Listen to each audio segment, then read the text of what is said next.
राधे राधे दोस्तों। श्रीमद् भागवत कथा के अगले एपिसोड में आपका स्वागत है। भगवान अनंत हैं। कोई विचारवान ज्ञानी पुरुष ही संसार की ओर से निवृत्त होकर उनके स्वरूप भूत परमानंद का अनुभव कर सकता है। इसीलिए जो लोग परमार्थिक बुद्धि से रहित हैं और गुणों के द्वारा नचाए जा रहे हैं, उनके कल्याण के लिए ही आप भगवान की लीलाओं का सर्वसाधारण के हित की दृष्टि से वर्णन कीजिए। जो मनुष्य अपने धर्म का परित्याग करके भगवान के चरण कमलों का भजन सेवन करता है, भजन परिपक्व हो जाने पर तो बात ही क्या है। यदि इससे पहले ही उसका भजन छूट जाए तो क्या कहीं भी उसका कोई अमंगल हो सकता है। परंतु जो भगवान का भजन नहीं करते और केवल स्वधर्म का पालन करते हैं, उन्हें कौन सा लाभ मिलता है। बुद्धिमान मनुष्य को चाहिए कि वो उस वस्तु की प्राप्ति के लिए प्रयत्न करे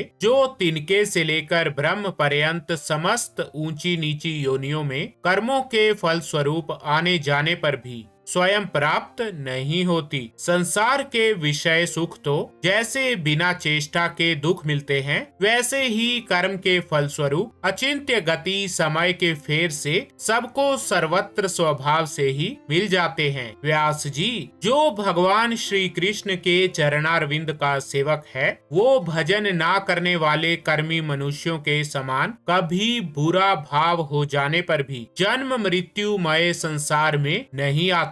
वो भगवान के चरण कमलों के आलिंगन का स्मरण करके फिर उसे छोड़ना नहीं चाहता। उसे रस का चस्का जो लग चुका है, जिससे जगत की उत्पत्ति, स्थिति और प्रलय होते हैं, वे भगवान ही इस विश्व के रूप में भी हैं। ऐसा होने पर भी वे इससे विलक्षण हैं। इस बात को आप स्वयं जानते हैं, तथापि मैंने आपको संकेत मात्र कर दिया है। व्यास जी, आपकी दृष्टि अमोघ है। आप इस बात को जानिए कि आप पुरुषोत्तम भगवान के कला अवतार हैं। आपने अजन्मा होकर भी जगत के कल्याण के लिए जन्म ग्रहण किया है। इसीलिए आप विशेष स्वरूप से भगवान की लीलाओं का कीर्तन कीजिए। विद्वानों ने इस बात का निरूपण किया है कि मनुष्य की तपस्या, वेद अध्ययन, यज्ञ अनुष्ठान, स्वाध्याय, ज्ञान और दान का एकमात्र प्रयोजन यही है कि पुण्य कीर्ति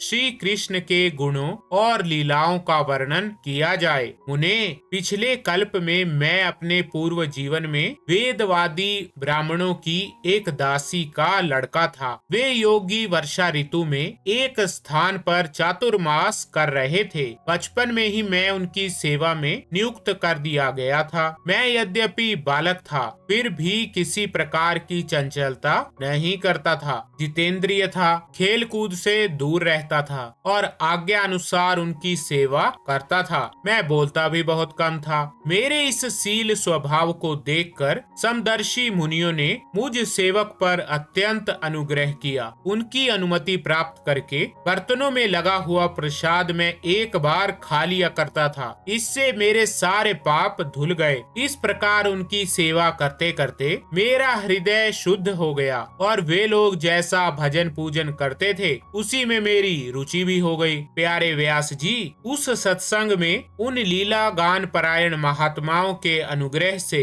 मैं प्रतिदिन श्री कृष्ण की मनोहर कथाएं सुना करता था। श्रद्धा पूर्वक एक एक पद श्रवण करते करते पुण्य कीर्ति भगवान में मेरी रुचि हो गई। महामुने, जब भगवान में मेरी रुचि हो गई, तब उन मनोहर कीर्ति प्रभु में मेरी बुद्धि भी निश्चल हो गई। उस बुद्धि से मैं इस संपूर्ण सत और असत रूप जगत को अपने पर ब्रह्म स्वरूप आत्मा में माया से कल्पित देखने लगा। इस प्रकार शरद और वर्षा, इन दो ऋतुओं में तीनों समय उन महात्मा मुनियों ने श्री हरि के निर्मल यश का संकीर्तन किया और मैं प्रेम से प्रत्येक बात सुनता रहा। अब चित्त के रजोगुण और तमोगुण को नाश करने वाली भक्ति का मेरे हृदय में प्रादुर्भाव हो गया। मैं उनका बड़ा ही अनुरागी था, विनयी था। उन लोगों की सेवा से मेरे पाप नष्ट हो चुके थे। मेरे हृदय में श्रद्धा थी, इंद्रियों में संयम था एवं शरीर, वाणी और मन से मैं उनका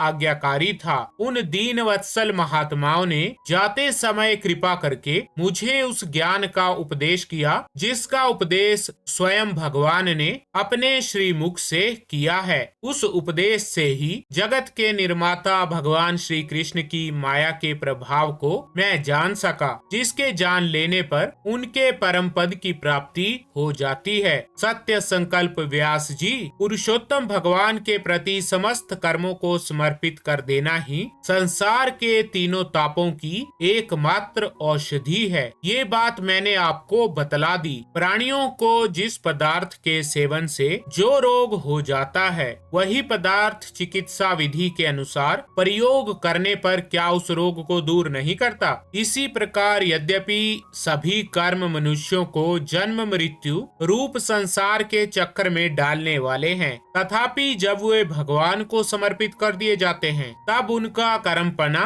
नष्ट हो जाता है। इस लोक में जो शास्त्र विहित कर्म भगवान की प्रसन्नता के लिए किए जाते हैं, उन्हीं से पराभक्ति युक्त ज्ञान की प्राप्ति होती है। उस भगवद अर्थ कर्म के मार्ग में भगवान की आज्ञा अनुसार आचरण करते हुए लोग बार बार भगवान श्री कृष्ण के गुण और नामों का कीर्तन तथा स्मरण करते हैं। प्रभो, आप भगवान श्री वासुदेव को नमस्कार है। हम आपका ध्यान करते हैं। प्रद्युम्न, अनिरुद्ध और संकर्षण को भी नमस्कार है। इसी प्रकार जो पुरुष चतुर्व्यूह रूपी भगवान मूर्तियों के नाम द्वारा प्राकृत मूर्ति रहित अप्राकृत मंत्र मूर्ति भगवान यज्ञ पुरुष का पूजन करता है, उसी का ज्ञान पूर्ण एवं यथार्थ है। ब्राह्मण, जब मैंने भगवान की आज्ञा का इस प्रकार पालन किया, तब इस बात को जानकर भगवान श्री कृष्ण ने मुझे आत्मज्ञान, ऐश्वर्य और अपनी भाव रूपा प्रेम भक्ति का दान किया। व्यास जी, आपका ज्ञान पूर्ण है। आप भगवान की ही कीर्ति का, उनकी प्रेममयी लीला का वर्णन कीजिए। उसी से बड़े बड़े ज्ञानियों की भी जिज्ञासा पूर्ण होती है। जो लोग दुखों के द्वारा बार बार रौंदे जा रहे हैं, उनके दुख की शांति इसी से हो सकती है और कोई उपाय नहीं है। तो ठीक है दोस्तों, श्रीमद् भागवत कथा के इस एपिसोड में बस इतना ही। राधे राधे।